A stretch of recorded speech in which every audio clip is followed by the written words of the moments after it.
Buenas tardes, ¿cómo están?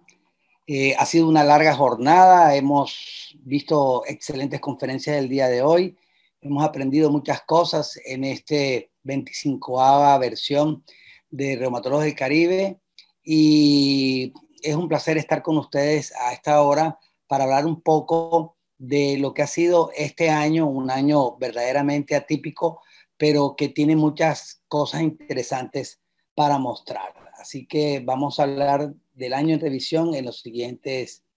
30 minutos. Comparto mi pantalla y bueno. Entonces aquí me voy a poner las gafas que suelo ponerme o colocarme cuando quiero hablar un poco sobre lo que sucedió antes o lo que puede pasar después para reflexionar un poco. A esta hora creo que lo que apetece es un poco de reflexión, una charla un poco diferente para poder conversar de este año tan atípico, como les decía, del 2020.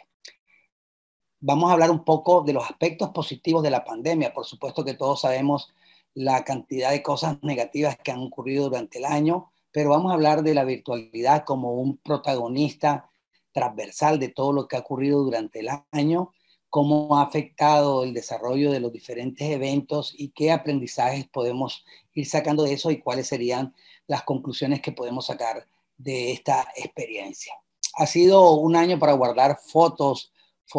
inéditas. Cuando estamos viendo lo de la pandemia de 1918, vemos muchas fotos con máscaras, etcétera, y todo esto, y pensar, nunca tal vez habíamos caído en cuenta que íbamos a tener que vivir una pandemia como colectivamente hemos estado, y esto definitivamente ha afectado todo lo que se ha realizado durante este año que ya está casi por terminar.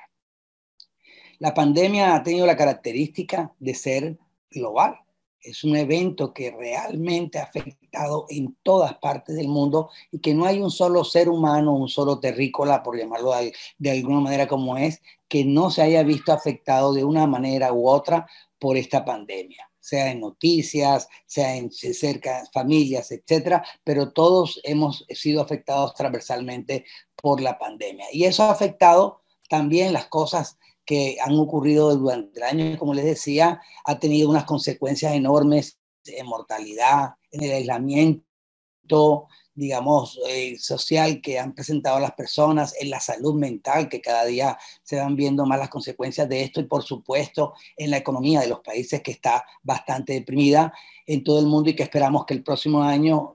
aunque todavía no está claro, sea de recuperación de lo que ha ocurrido durante esto. Sin embargo, vamos a hablar, como les decía al principio, de lo positivo. Y quiero comenzar diciendo que había una división, digamos, entre lo que es la medicina tradicional, como la conocemos, como se practica normalmente, y, digamos, la medicina moderna, que se venía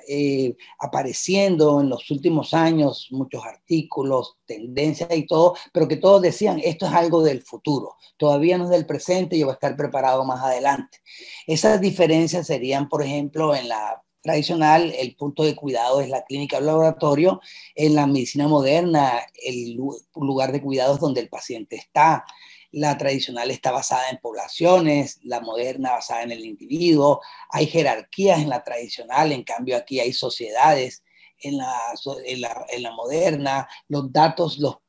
poseen las instituciones, en cambio aquí la tendencia es que a los datos sean poseídos por los pacientes. Se habla mucho de la experiencia individual en lo que es la medicina tradicional, en cambio hay una colaboración sin límites en lo que tratamos de que sea la medicina moderna. La otra es bastante cara normalmente y esta trata de ser mucho más accesible para todas las personas, y digamos que la medicina moderna tiene cierto ecosistema que se mantiene como una torre de marfil, y aquí en la medicina, digamos, moderna actualmente hay una cantidad de actores que se encuentran a través de las redes sociales y en todas las redes de colaboración que definitivamente están afectando cómo se ejerce la medicina. Y en este panorama que ya venía antes de la pandemia, aparece la pandemia, y la pandemia influye en unos cambios que son fundamentales.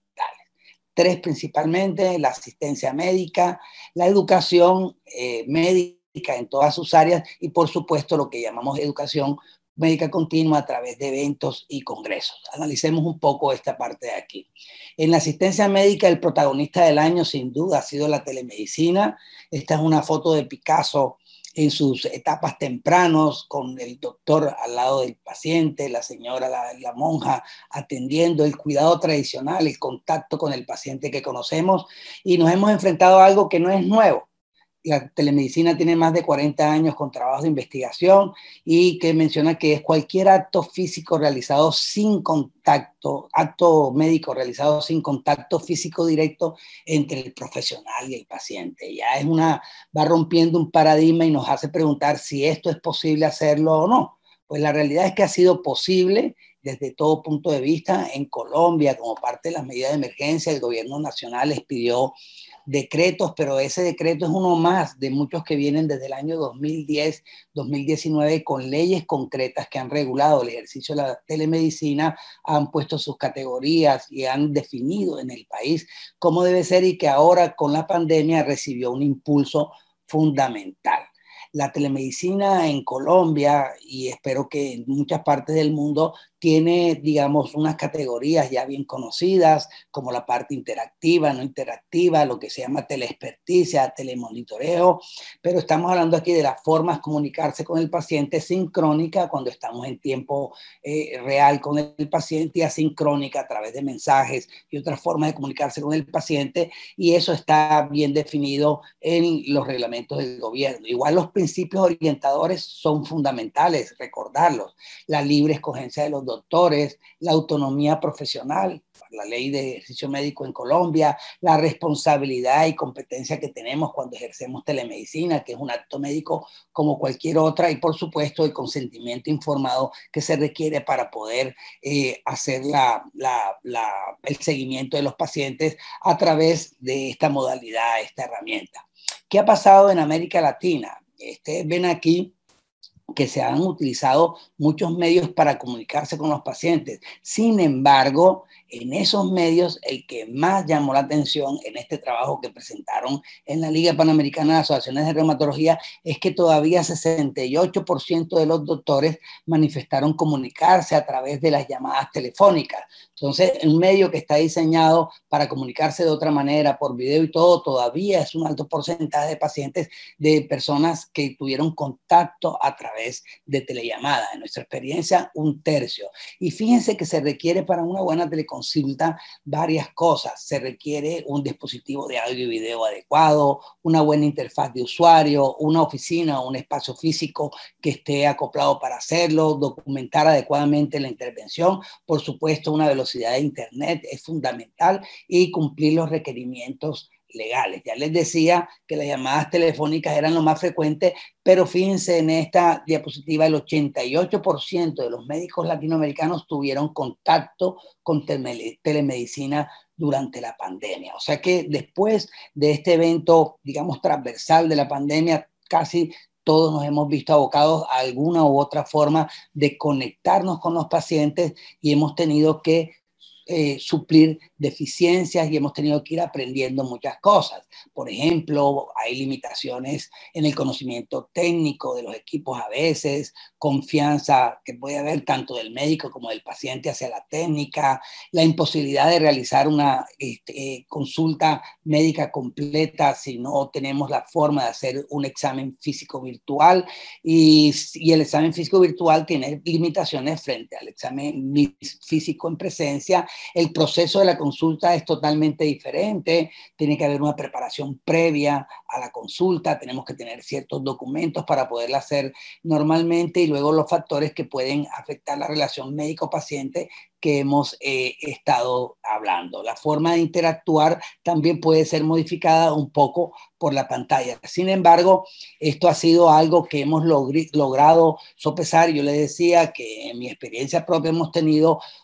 2/3 de los pacientes con los que nos podemos comunicar a través de video, sea por una aplicación específica o por una de las aplicaciones gratuitas que hay hoy en día de bajo costo, como están viendo ahí en la foto, o un tercio de los pacientes pues ha sido definitivamente por telellamada porque todavía no tienen acceso a internet, pero el punto es que los pacientes se han podido venir atendiendo y en la medida que hemos aumentado el grado de experiencia con respecto a esto, estamos haciéndolo mejor. Ahora, la educación médica es otra cosa que ha surgido trastorno y es importante porque la educación médica está en un entorno donde hay cambios que están ocurriendo permanentemente. Se habla hoy en día del pronóstico por genómica, la medicina personalizada, medicina de precisión, los nuevos modelos de consulta, como ya hemos hablado, el diagnóstico por realidad aumentada y realidad virtual, la inteligencia artificial, lo que son las terapias génicas, impresión de 3D y otras formas de tratamiento. Y esto implica que haya unos cambios, por ejemplo, en ver los diagnósticos de una manera diferente, en ver el modelo de asistencia a los pacientes de una forma diferente, en saber que los pacientes hoy en día pueden hacer medidas objetivas de seguimiento a través de clínica e investigación tomados por ellos mismos, que estos pacientes cada vez están más empoderados y tienen que irse metiendo poco a poco el concepto de toma de decisiones compartidas con los pacientes porque tenemos un paciente más educado, más experto. Esto implicaría que tendríamos que trabajar en un nuevo currículum de enseñanza en la medicina para poder cumplir las funciones, para poder desarrollar, digamos, el programa que debería conocer un médico del siglo XXI,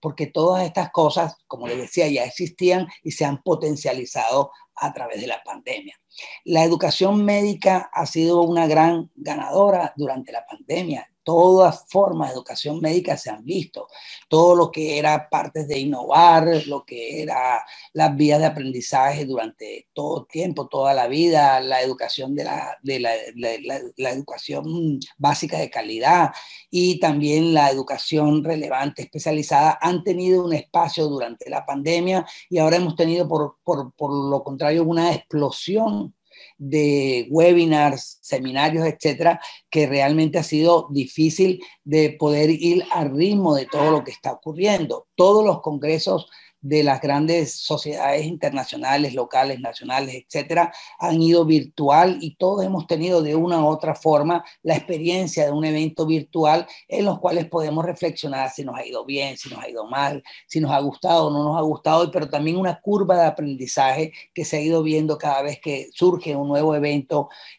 virtual donde los defectos del anterior se van solucionando hasta que hemos ido dominando de alguna forma la técnica. Hay muchas ventajas de la virtualidad, por ejemplo, evitar desplazamientos innecesarios, hemos podido acceder a conferencistas de todo el mundo en todas las partes para tener unas excelentes conferencias, adicionalmente disminuye los costos de tener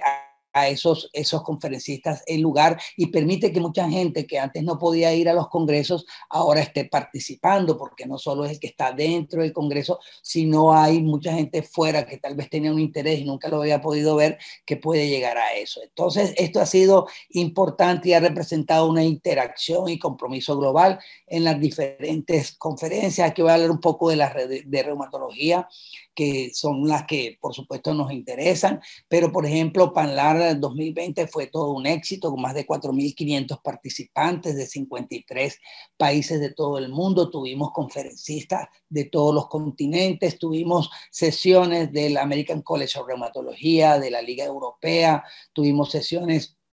de los diferentes grupos de reumatología y por supuesto las sesiones de PANLAR que también estuvieron de un alto nivel científico y académico y que definitivamente da un impulso a este tipo de congresos donde vemos que estamos teniendo una repercusión a nivel global de lo que se está haciendo. Los simposios permitían agrupar, como ustedes ven aquí en la foto, por ejemplo, están todos los presidentes del Cono Sur en una conferencia sobre la estrategia T2T y presentar las experiencias del continente, poder discutirlas de una manera más amplia ante una audiencia todavía más amplia, creo que ha sido una cosa importante. Todavía esas charlas están colgadas en línea y se pueden consultar en el momento que uno desee, a la hora que desee. cuando uno quiera, las puede consumir a demanda, y esto es un cambio fundamental en cómo se venían haciendo las cosas. También creo que un protagonista del año, y bueno, tengo que decir mi disclosure porque soy el editor, pero creo que ha sido la revista Global Rheumatology, que lanzó PANLAR durante el Congreso. Es una revista diferente también porque está hecha en forma electrónica, digital, y está dirigida a las nuevas generaciones. Tiene un diseño que es responsivo, que se ve igual en todas las aplicaciones que ustedes ven, es amigable, es de un formato que está diseñado para ser en multilenguaje. Abrimos en español, viene ahora en inglés y después va a venir en portugués, y tiene dos componentes de los artículos científicos y un artículo de magazine que ayuda a diseminar el contenido que hay en la parte científica, por lo cual creemos que es un producto único que tenemos en nuestro medio. Entonces es importante verlo como un representante de algo novedoso que surgió durante los congresos de este año. Y como les decía, la participación de médicos de todo el mundo, el manejo de los 3 idiomas, porque fue la conferencia traducida a los 3 idiomas, es una cosa que realmente permite que se haga un avance sobre lo que estaba establecido, y tenemos que mirarlo como un punto positivo de este año. El Congreso Europeo estuvo un poco antes que el PANLAR. Aprendimos mucho del Congreso Europeo, que tuvo ciertas dificultades en la conexión. En ese congreso se conectaron 17,000 personas y en algún momento colapsó la plataforma, pero luego, como les iba diciendo al principio, se fueron adaptando los diferentes congresos y cada vez han venido mejor y de gran calidad. En este simposio aquí quiero tal vez destacar un poco lo que tiene que ver con el tratamiento de la artritis reumatoidea y el tema de que estamos hablando permanentemente de innovación, tratando de conocer los pacientes que nos responden, tratando de conocer cuáles son las vías exactas, cómo se puede conocer el funcionamiento de los medicamentos que pueden controlar la enfermedad, y de esta forma tener una decisión final de tratamiento, que depende de muchos factores que hay que tener hoy en día. Hay que tener en cuenta el factor de la patogénesis, que tienes que saber cómo ocurre la enfermedad para poder hacer el mejor tratamiento, proponer el mejor tratamiento, lo que se llama medicina de precisión, lograr seguir a los pacientes de una forma adecuada para darle a cada paciente lo que necesita a través del paradigma de la estrategia por objetivos, el T2T que llamamos y que conocemos hace tiempo, conocer cómo se integra el problema de las comorbilidades y la seguridad de los medicamentos para poder evitar que los pacientes tengan complicaciones del uso de los mismos, y por supuesto incluir la perspectiva de los pacientes, que hoy en día, digamos, es una cosa que es esencial. Un trabajo, un trabajo de investigación, una propuesta de consenso, algo que no tenga en cuenta la opinión de los pacientes, es un trabajo que va a tener cierta limitación. Entonces es importante conocer esto, porque los pacientes van a recibir terapias a lo largo de la vida. Aquí ponemos artritis reumatoidea, pero esto aplica para todas las enfermedades. Los pacientes deben tener el mejor cuidado que sea apropiado y basado en medicina, en la evidencia, y la educación de los pacientes, por supuesto, mejora la adherencia a la medicación. Educar al paciente da muchos beneficios de disminución de costes para el sistema, en sensación de bienestar para los mismos pacientes, y es supremamente importante en el tema de toma de decisiones, como les mencionaba anteriormente. Y llegamos a la última parte, donde en investigación pienso que el protagonista del año, sin lugar a dudas, pues ha sido la pandemia, y ha sido el agente causal de la pandemia, el SARS-CoV-2, que la enfermedad del COVID-19, miren ahí, 66,616 resultados en PubMed, tratando de buscar información sobre esto, miles de información en reumatología, millares. Se han propuesto una cantidad interesante de tratamientos, se han hecho muchos protocolos, nunca se ha investigado tanto y se ha publicado tanto. Sin embargo, fíjense que al final del año todavía lo único que ha resultado para el tratamiento del COVID que tiene evidencia científica son los viejos glucocorticoides conocidos por nosotros los reumatólogos. La dexametasona ha sido la única que ha superado, digamos, la prueba de la evidencia a través del año, y otros medicamentos se han propuesto y han pasado por ellos varios de reumatología, como los antimaláricos, la cloroquina, hidroxicloroquina, los nuevos medicamentos como los del JAK, el tocilizumab, y ha sido muy interesante desde el punto de vista de reumatología ver por qué en el COVID hay una respuesta inmune alterada, hay la tormenta de citoquinas, y muchas de las formas como nosotros tenemos para bloquear el sistema inmune tienen algún sentido de utilización, aunque no necesariamente se ha podido demostrar en la práctica, algo que debemos entender como parte del ejercicio médico, parte de construir conocimiento, parte de hacer medicina basada en la evidencia, y que hoy en día, a pesar de que ha habido más investigación que nunca, que ha habido más trabajo colaborativo que nunca, todavía después de 7, 8 meses de pandemia tenemos limitaciones y prácticamente que nos vemos abocados a esperar los resultados de la vacuna. Y las vacunas, pues saben que hay más de 200 vacunas en investigación y hay más de 6 que ya están en las fases finales de estas. Todavía hay muchas respuestas, muchas preguntas sin respuestas en torno a las vacunas, y no es seguro que todo el mundo se las quiera, digamos, aplicar, y no está seguro cuál va a ser al final, digamos, el resultado de esto. Eso irá en evolución, pero sin embargo es importante decirlo, que nunca se ha hecho más investigación que en esta época, que nunca se ha tratado de que sea la investigación más basada en la evidencia, pero que al mismo tiempo ha mostrado las deficiencias del sistema internacional de investigación, y que a pesar de todo lo que se ha hecho, todavía nos falta tener mejores respuestas para nuestros pacientes que nos llegan todos los días. Una de esas respuestas la intentó dar la reumatología, y me parece que es otro protagonista del año importante. Se hizo la Alianza Global para Reumatología. Es una alianza de médicos de todo el continente que surgió precisamente de las redes sociales, otra forma de comunicarnos que también ha tenido mucha difusión durante la pandemia, con todos los defectos que tiene el exceso de información, mala información y información deliberadamente hecha mentira para poder distraer a las personas, pero que ha sido una forma de comunicarse. Y ustedes ven que esa Alianza Global para la Reumatología es el grupo de expertos que tiene como objetivo recopilar, analizar y difundir información sobre el COVID-19 en reumatología para todos los médicos y grupos relevantes, para poder mejorar la atención de los pacientes con enfermedad reumática. Aquí participan médicos de 5.000, de los 5 continentes. Se han registrado más de 5.214 casos, y en pacientes, ha habido pacientes que han llenado las encuestas que ellos han hecho, más de 13.000 pacientes han participado.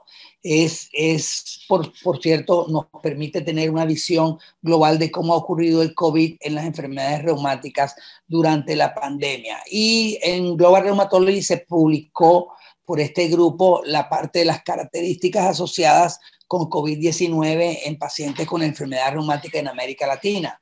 Ese reporte es un reporte interesante. Aquí voy a presentar los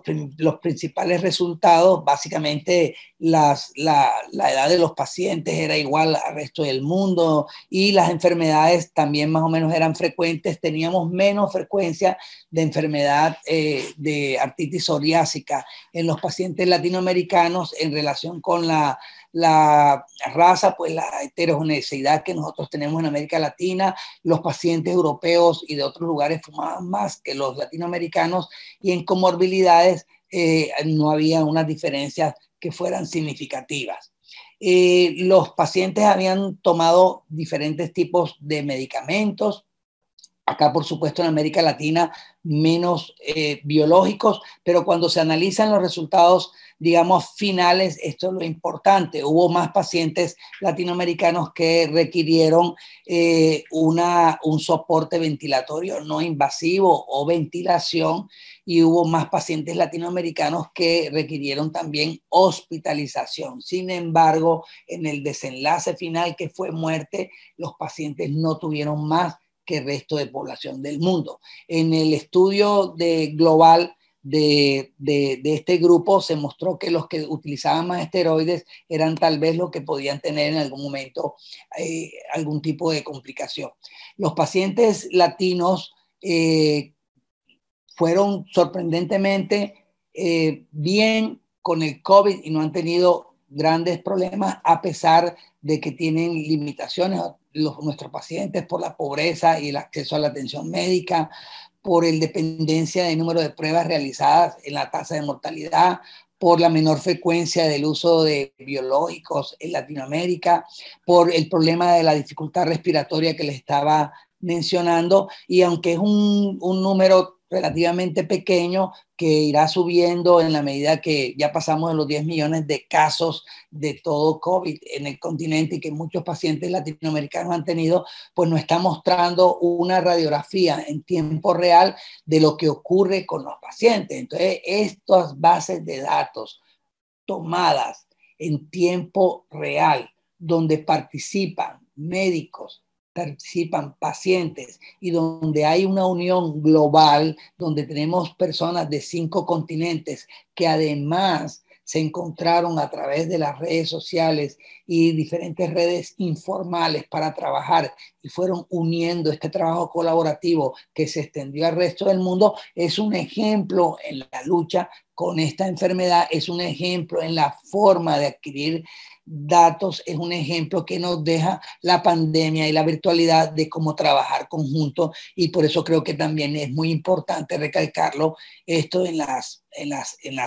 conclusiones. Entonces, para concluir, este año ha sido un año supremamente atípico. Hemos supuestamente no, realmente tenido un gran distanciamiento físico, pero no ha sido social. Creo que nos hemos comunicado a través de todos los medios virtuales más que nunca y hemos aprendido la curva de aprendizaje, nuevas formas de comunicarnos, aprender y sacar el mayor provecho de las plataformas. Ha sido una oportunidad grande para podernos reinventar, poder ampliar lo que hacemos. A mí me parece, por ejemplo, que un congreso como PANLAR, que normalmente tiene 1.500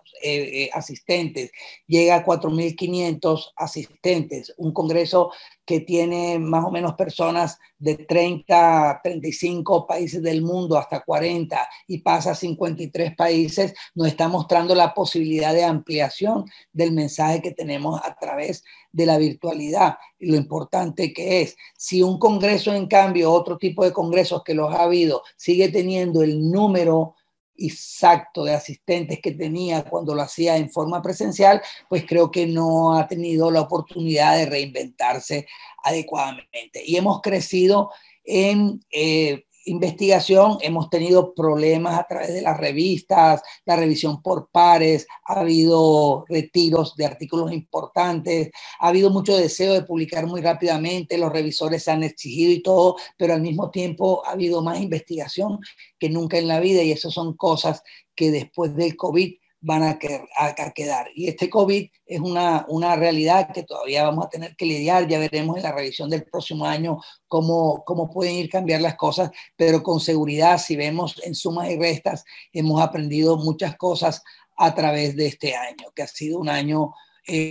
supremamente atípico. Debo dejarles esta frase del doctor Herrera de Panlar, que fue presidente de Panlar cerca de la fundación de Panlar, y él dice que el médico debe estar en constante modificarse. Aquel médico, medicina o aquella conducta en la medicina que se queda detenida en el tiempo sin evolucionar, deja de ser medicina. El doctor Fernando Herrera Ramos. Qué palabras tan actuales, son de 1939, 1940, pero es decir, cierto, si no entendemos lo que ha ocurrido este año, no podremos evolucionar y a mi juicio creo que son más las cosas positivas que las negativas que hemos tenido. Muchas gracias.